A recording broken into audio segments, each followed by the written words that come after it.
Welcome back. Preparations are in full swing this morning for President-elect Donald Trump's inauguration. The incoming 45th President of the United States will partake in many traditions. Joining us right now is presidential historian Doug Wead with some presidential trivia. Doug, good to see you. Thanks so much for joining us. Thank you. So he'll be sworn in today, obviously January 20th, but you say this wasn't always the official date of the inauguration. No, that's right. It was in March. And it's interesting for me to hear people talk about how Trump kind of jumped the gun and got busy, but it's always been that way. In fact, that's one of the reasons they moved it to January, because so much work was done by the president-elect, and it got contentious at times. So they moved it to January, and we're out of the horse and buggy day, so... When did they move it to January? What was the date? Well, let's see.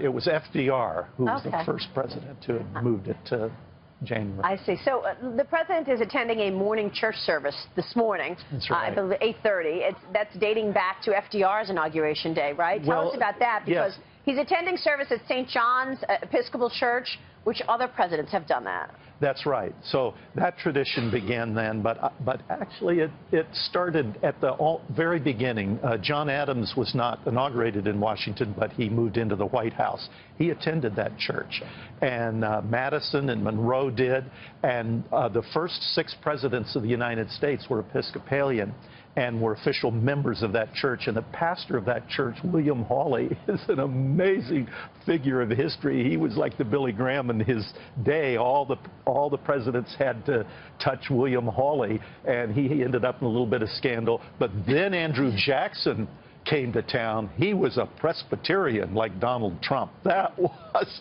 people thought the world was going to end. We don't have an Episcopalian president. Wow. Andrew Jackson, a Presbyterian. But he also walked across the street and attended St. John's. What a beautiful tradition we have, right? That they start this day by going to church. I think it's beautiful. It is beautiful. Yeah. Right. Let me ask you a question. There's always this comparison between Andrew Jackson and Trump. Do you find the similarities? Very much so. I started talking about it immediately. Really?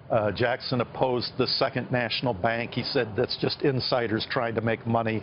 And so big comparison. Economic populism message, fighting with so. Congress. You're going to see a lot of that. First 6 presidents were political aristocrats. They all came from Virginia or Massachusetts only. So here came a Westerner, hot temper, bullets in his bodies from duels, and people said the world was going to end. This guy's not going to make it. Yeah. So the president's oath of office, obviously crucial to the inauguration ceremony. President-elect Trump is going to be using 2 Bibles today. He's got his childhood Bible, and a very stylish book, by the way, and also Abraham Lincoln's Bible. That's right. And Barack Obama also was sworn in on that Bible, and Abraham Lincoln. So that's very touching. That is. So tell us about that Bible. We're looking at pictures of it, and it looks so beautiful. Yeah, these Bibles are What's significant about it? Well, Abraham Lincoln was sworn in as president, and then nobody else till Barack Obama. So that's unusual. And, you know, George W. Bush wanted to be sworn in on a Masonic Bible that came from George Washington's time, but they couldn't get it to town in time, didn't feel that the weather was safe enough. And Pence is using Reagan's Bible. That's right, the Reagan family Bible. Which is one of his inspirations is Ronald Reagan. That's right. I love that. And I love the fact that Donald Trump also wants to use his own Bible.